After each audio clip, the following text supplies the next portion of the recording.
वो भक्त नहीं हो सकता जो मन के अनुसार बदले। भक्त कौन है? भगवान किसी भी रूप में लीला करें, जिसका मन कभी नहीं बदलता उसको भक्त कहते हैं। श्री तुलसीदास जी महाराज से किसी ने कहा कि आपके राम भगवान हैं तो, लेकिन कुछ कम भगवान हैं। किसी ने प्रश्न कर दिया बाबा से कि आपके जो भगवान हैं, आपके जो इष्ट हैं श्री राम, ये कुछ कम भगवान हैं, पूरे भगवान नहीं है। श्री तुलसीदास जी बोले कि भगवान हैं, हमें इसी बात की खुशी, थोड़े बहुत कम बने रहें तुम्हारे हिसाब से हमें कोई फर्क नहीं पड़ता, लेकिन वो भगवान हैं तो इतना तो तुम स्वीकार कर रहे हो। हां, कम कह रहे हो, उससे हमें कोई दिक्कत नहीं है, हमारे लिए ठाकुर है। जो जगदीश तो अति भलो, जो जगदीश तो अति भलो, जो महीष तो भाग। अगर राजा के बेटा है तो हमारा भाग्य। जो जगदीश तो अति भलो, जो महीष तो भाग, तुलसी चाहत जन्म भरी राम चरण अनुराग। हमें कुछ नहीं चाहिए, हमारी निष्ठा तो श्री राम के चरणों में ही है। हमें उनके चरणों की प्रीति ही मिलती रहे, यही हमारे लिए बहुत है।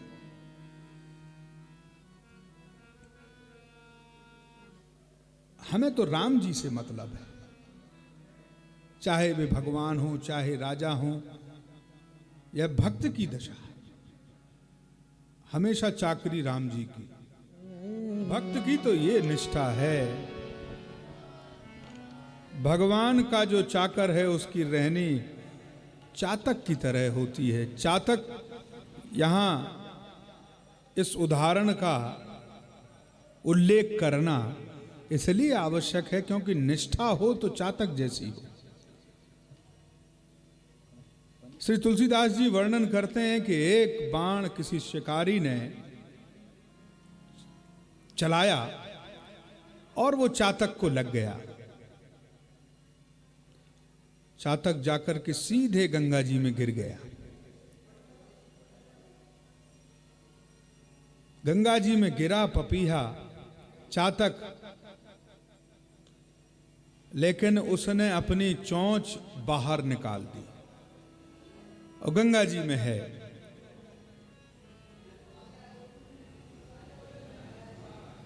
तो किसी ने पूछा कि तुम गंगा जी में पड़े हो और अपने मुख को ऊपर किए हुए हो, जाने वाले हो, मरणासन स्थिति है, लेकिन तुम गंगा जी जैसे जल को पान करने से विमुख हो रहे हो। तो चातक ने कहा कि गंगा जी की महिमा ब्रह्म रूप है, प्रणम्य है, लेकिन मेरी निष्ठा तो स्वाति नक्षत्र के जल बिंदु में है, और वह जल बिंदु ही मेरी प्यास को बुझाएगा और उसी से मुझे मुक्ति मिलेगी, उसी से मेरी आत्मा को शांति मिलेगी।